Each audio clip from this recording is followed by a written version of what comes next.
అండి, welcome to ముతహర్ media. ఈరోజైతే నేను సూలూరుపేట చెంగాలమ్మ టెంపుల్ కవర్ చేద్దామనేసి వచ్చాను.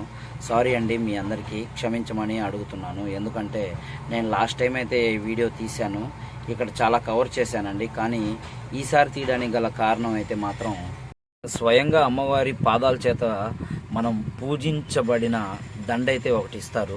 సో లాస్ట్ టైం అయితే నేను వచ్చినప్పుడు నాకైతే పెద్దగా తెలీదు. ఈసారి మాత్రం ఆ దండ తీసుకుందామనేసి వచ్చాను. చాలామంది చిన్నపిల్లలకి మనం మెడలో వేసుకోవచ్చండి తాయెత్తు, ఎందుకంటే చాలా పవర్ఫుల్. ఎటువంటి గాలి ధూళి లేకపోతే నిద్రలో పిల్లలు కొంతమంది ఉలికి పడడం ఇలాంటివన్నీ ఆ దండలు వేసుకుంటే చాలా వరకు అయితే తగ్గిపోతాయి. మీరు మాత్రం వస్తే కంపల్సరీగా ఈసారి మిస్ అవ్వకుండా చూసుకోండి, తీసుకోండి కూడా.